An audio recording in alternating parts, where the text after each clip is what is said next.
Chapter 1. The file is real. Let me tell you something I wasn't supposed to know.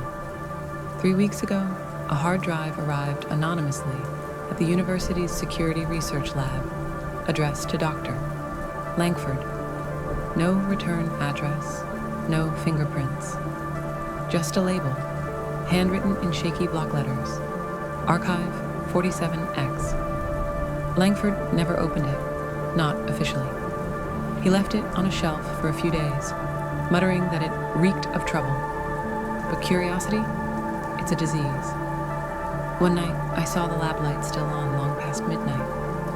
When I peeked through the door, I caught just a glimpse of his face, pale, frozen, like he'd seen something that broke the rules of reality. The next day, he didn't show up to work. The next two, either.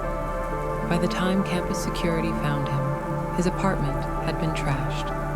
Not ransacked, systematically gutted. Cables ripped out of walls, all drives melted, every mirror shattered, and the worst part, his body was never found. They told us he resigned, moved away, typical cover-up. But I knew better. So I broke into the lab that night, found the drive exactly where he left it. When I plugged it in, there was only one folder. It was titled, "Don't Watch This." Inside were dozens of video files, some corrupted, others marked with dates. The thumbnails were strange, grainy stills, distorted faces, empty roads. I clicked on the most recent one. It started with a countdown, 5 a.m., then static. A voice whispered, almost mechanical, "If you see this, it's already begun." My screen flickered, the lights dimmed, and the file erased itself. I don't know what's real anymore, but I copied the contents. I have backups. And now, I'm going to show you what was inside Archive 47X. If I disappear, you'll know why. Chapter 2. The footage. I chose the oldest video file first, dated 2014. It was titled, Entry 01 Lake House. No metadata, no location, just that name. The video opened with shaky footage of a man, mid-30s, white, short brown hair, stubble, glasses, filming himself inside a small wooden cabin. He looked nervous, sweating. His voice trembled. "If anyone finds this, I'm not crazy. Please, the tape is proof." He turned the camera to the window. The outside was pitch black, no stars, no wind, just wrong. "There's no sky anymore," he whispered. "It's gone. It took the sky." He panned across the room, cans stacked by the door, strange symbols drawn on the floor in chalk. I paused the video and zoomed in. They weren't symbols. They were coordinates. Antarctic sector. I hit play again. That's when the whispering started. Not from the video. From my room. It was faint, behind me, but unmistakable. I paused the playback. Silence. Unpaused. The whispering returned, this time layered in the audio track. It was speaking in reverse. I reversed the clip manually, played it back. It said, "It's in the lens. Don't blink." The man in the video looked directly into the camera then. His eyes, they weren't reflecting the light. They were absorbing it. Then the camera dropped. The video glitched violently. Frames skipped, stuttered. But I caught a flash. Something stepped into frame. Tall, slender, featureless, like a human shape made from static. The screen turned black. Then, one line of text appeared. Entry 01. Deleted. I checked the folder. The file was gone. I hadn't touched it, but something had. Whatever this is, it's alive inside the files, and it doesn't want to be seen. Chapter 3. The disappearance. I didn't sleep that night. Every time I closed my eyes, I saw that static figure, standing still, behind the lens, waiting. The next morning, I went deeper. The folder contained 47 files, only 46 now. I selected entry 7, volunteer footage Antarctica 2016. It began in complete darkness. Then a flashlight clicked on. 2 figures walked through an underground corridor, metal walls, frost forming along the seams. 1 male, 1 female, both in heavy gear, no visible insignia. This site predates human civilization, the woman said. It was sealed under 2 kilometers of ice. Who built it? The man asked. She didn't answer. The camera turned to reveal a massive metal door, perfectly circular, embedded in the ice. In the center, the same coordinates drawn in chalk from the first video.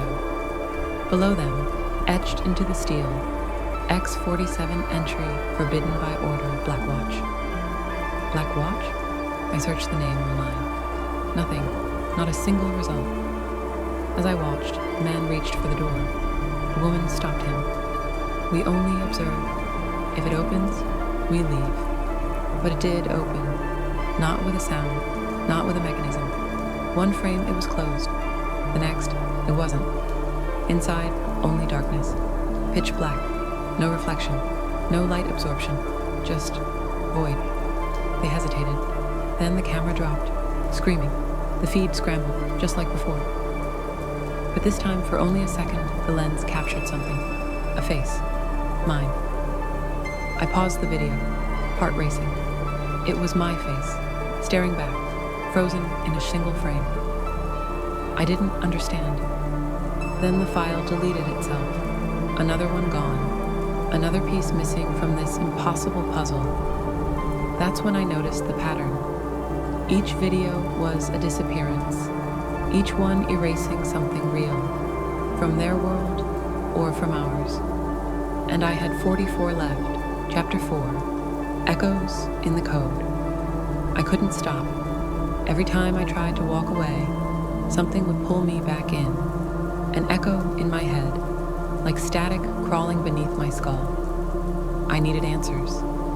I uploaded one of the corrupted files to an offline server, ran it through frame-by-frame analysis.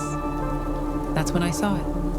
Every 47th frame, hidden symbols. They weren't random. They formed a sequence, something like binary, but wrong, distorted. I posted a screenshot to a dark coding forum under a burner account. Within minutes, someone responded, "Delete that. Now you're not supposed to see it." I replied, asking what it meant. The user vanished. Account deleted. Then my screen glitched. A new folder appeared on my desktop. No name. Just a symbol burned into the icon. 3 intersecting rings, bleeding into each other like a distorted Venn diagram. Inside, a single video file. Entry 13. Home test footage 2018.mp4. It started innocently. A man in his late 40s, tired eyes, messy brown hair, glasses, pale skin, stubble, looked like someone who hadn't slept in weeks. He stared into the camera. "If you're watching this," he said, "you've already gone too far." He turned the camera toward his laptop. On it, footage of himself sleeping. But the angle wasn't from inside the house. It was from outside the window. Same timestamp, same date. Someone, or something, was watching him in real time. "I tried deleting it," he whispered, "burning it, smashing the drive, but it keeps coming back." He reached under his desk and pulled out a hard drive marked 47X. "I didn't find this. It found me." Suddenly his eyes widened. He looked off screen. No, you're not real. I'm not." The screen went black. No scream, no crash, just static and breathing. The same deep, rhythmic breathing from entry 01. I leaned back, shaken. This wasn't entertainment. This wasn't art. It was a trail. Every file left behind was part of something bigger, like breadcrumbs leading me somewhere. But where? I tried to eject the drive, wouldn't respond. Instead, the file count jumped. 43 became 44, but I hadn't added anything. Then I saw it. The newest file? It was me. Footage of me, sitting at my desk. From Right Now, Chapter 5, The Visitor, it was 3:47 a.m. My laptop fan spun violently, screen frozen on the thumbnail. A still image of me, sitting at my desk. Same clothes, same expression, same lighting. But I wasn't recording anything. My webcam light was off, and yet the file existed. I hovered over it. File name. Look behind. U.mp4. I didn't click it. I couldn't. Instead, I grabbed a flashlight and checked every corner of my apartment. Under the bed, inside the closet, even behind the bathroom mirror. Nothing. Still, my skin crawled. I could feel something. Watching. Breathing. Not mine. Heavier. Like something large and animalistic, inhaling through a throat too narrow for its size. I unplugged the computer, but the screen stayed on. Then the video started playing on its own. It showed me, sitting at my desk, frozen, exactly like I was now. Then, behind me, a shape began to form, not walking, manifesting. At first it looked like smoke, black, writhing threads weaving together into a tall, emaciated figure.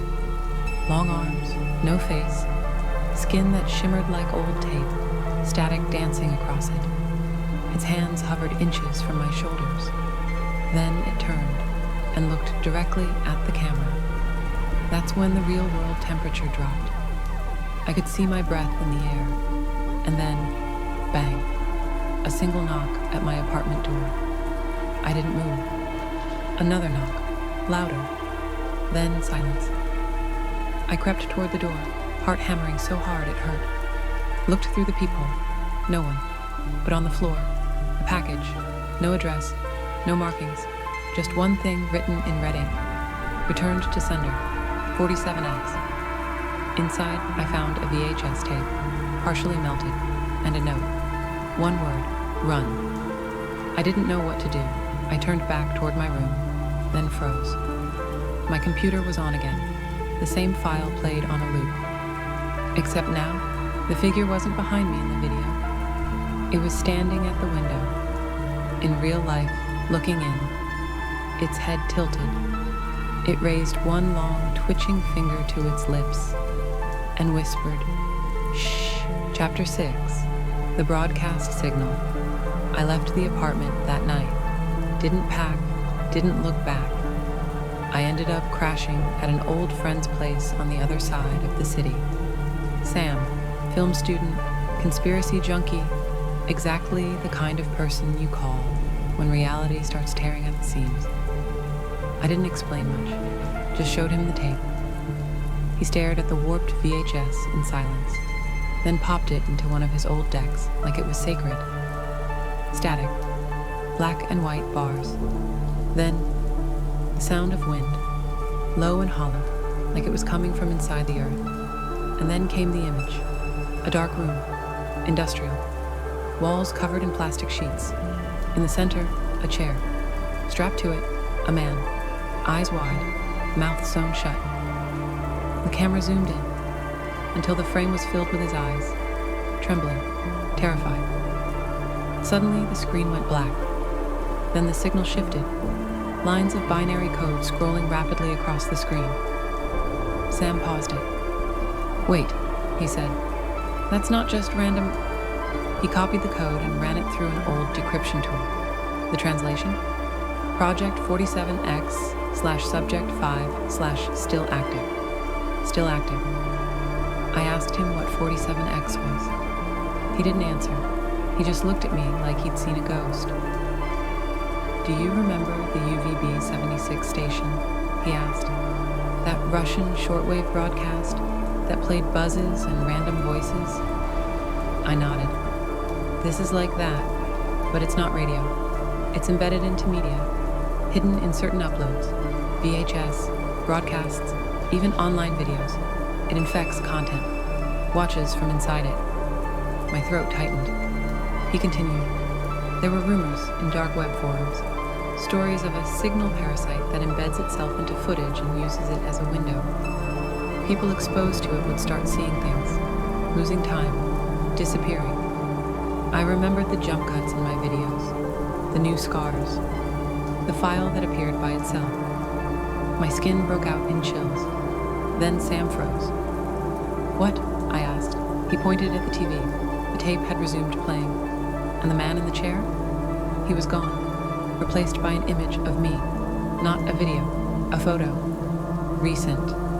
Standing outside Sam's building, captioned with a timestamp, "Live feed, 47 seconds ago." Then the screen went black again. Only one sound remained, a whispering static that almost sounded like, "Come back." Chapter 7, The Disappearing Footage. I spent hours going through the corrupted files, convinced there had to be something salvageable. The audio was warped, voices slowed to a demonic crawl, electronic screeches slicing through the static like knives. But there was one clip, a fragment buried inside a hidden folder labeled 2047. It was a handheld recording, grainy, shaky. It showed Marcus, eyes wide, breath shallow, holding the camera against his face in a dimly lit room with concrete walls. His voice trembled. "If you find this, don't look for me. Don't come here. This place isn't abandoned. It watches. It feeds." Suddenly, a loud metallic crash echoed in the background of the footage. Marcus turned the camera. There was a figure, far back in the shadows. Human-like, but wrong. Elongated limbs, no visible face. A deep, bone-rattling hum filled the space, like the sound of a ship groaning underwater. Then the footage cut, just ended. No sound, no image. And here's the part that made my stomach twist. When I tried to replay the clip, the file was gone. Not corrupted, not moved, deleted, vanished. Even the folder was missing. I wasn't connected to the internet. No cloud, nothing. I sat frozen in front of the screen, the glow of the monitor flickering faintly. I could feel something behind me. Not see it, feel it. A presence, like the weight of unseen eyes pressing against the back of my skull. I turned on every light in my apartment. My phone buzzed once. No caller ID, just a message. Stop digging. But I couldn't. Marcus was alive, somewhere, and now I had proof. I just didn't know if showing it would save him, or doom me too. Chapter 8, The Visit. 3 nights after the message, I stopped sleeping. Every time I closed my eyes, I saw that figure, that stretched, faceless thing, standing just beyond reach, humming that low, horrible sound. I kept telling myself it was just a video, just Marcus's paranoia bleeding into mine. But then came the knock. Not loud, just deliberate. 3 knocks, slow, spaced out like something pretending to be human. It was 3:17 a.m. I didn't move. I just stared at the door, holding my breath. It knocked again. This time, softer, closer somehow, like the sound had moved inside the walls. I checked the people. Nothing. I turned on my phone's camera and slid it under the door, just to record what was out there. Nothing. But when I reviewed the footage, a shadow. Not cast by light, but absorbing it. A void in the hallway, like something that shouldn't be visible was trying to materialize. I paused the frame, zoomed in, and there, just for a millisecond, was a shape that resembled a face. Not human, but wearing a human expression. Recognition, as if it knew I was watching. I unplugged my computer. I threw my phone in the freezer. Something, some primal instinct, screamed that I was being tracked, not through cameras, through attention. The more I looked into it, the more it looked back. I wrote Marcus's name on a sticky note. Then I burned it. But it was too late. There were footprints outside my window now. And I lived on the 6th floor. Chapter 9. Interference. The 6th floor footprints didn't disappear with daylight. They deepened. Each morning, I found a new pair, bare, long-toed, facing inward toward my window pane, pressed like something weightless had stood there, watching. I stopped opening the blinds. I barely left the apartment. The air inside grew heavy, like gravity itself was thickening.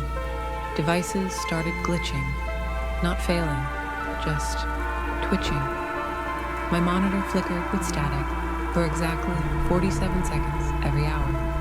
My TV would turn on by itself, playing only one frame, the redacted timestamp from Marcus's video, 12:47:3. I didn't tell anyone.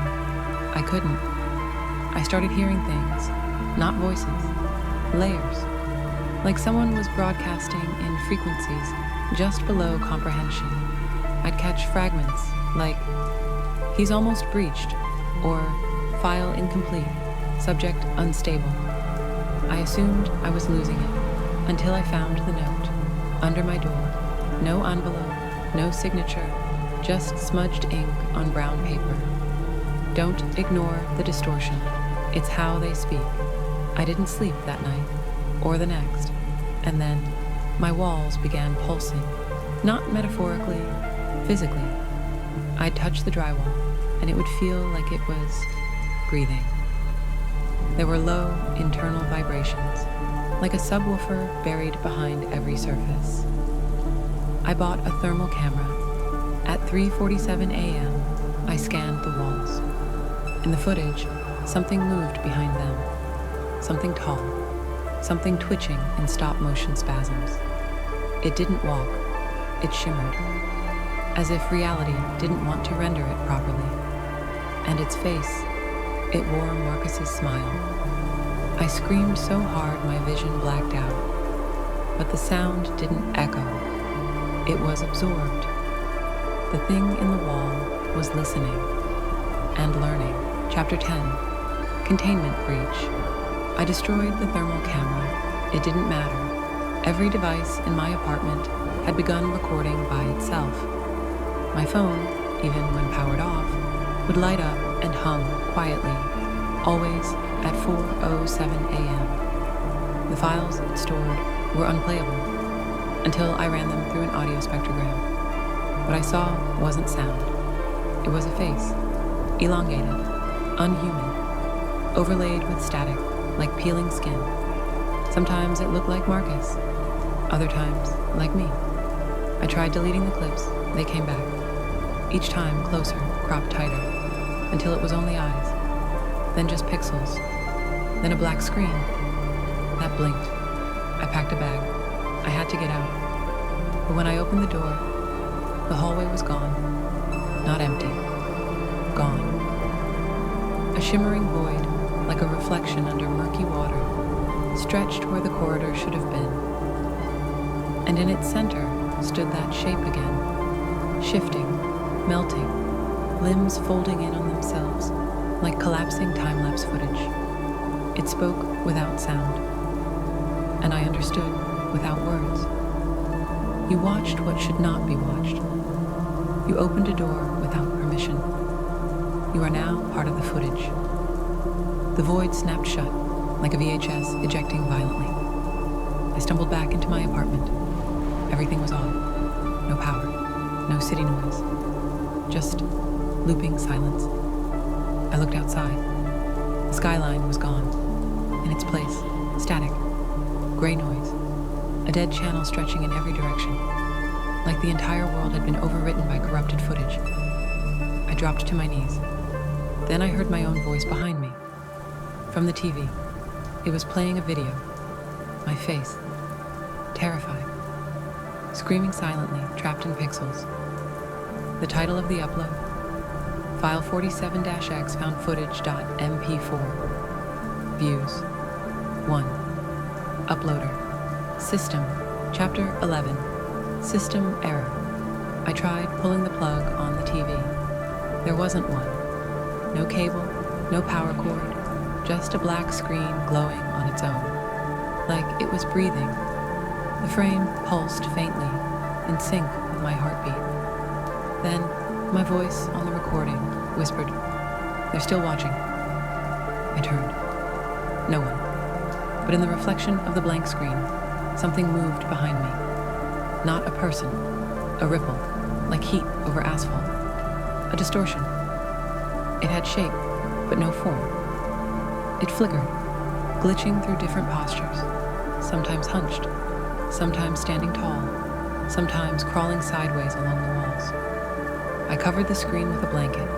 The voice kept speaking. "You are the file now, and the file is never deleted." I ran to the window again, still static, but within it, faint shapes were forming. Silhouettes, people, walking in loops like corrupted video. Some were headless, others missing limbs, some just stretched endlessly into the horizon like broken pixels. In the center of them all, Marcus. He looked right at me, mouth moving, repeating the same phrase. "You're in the wrong format." Suddenly, my vision glitched. Reality stuttered. The room looped, flickering like an old tape being rewound too fast. I could see moments from hours ago happening again, overlapping like translucent echoes. I screamed. No sound. Only subtitles appeared on the TV screen. Error. Unrecognized. Input. Then, recording live. File 47X continues. I felt my skin crawl. Not metaphorically, literally. My veins pulsed in binary rhythm. My fingertips twitched uncontrollably. My reflection in the microwave blinked before I did. And then I heard it. A quiet notification chime. A YouTube comment. Someone had just typed, "Don't look away. He's behind you." I turned. The screen went black.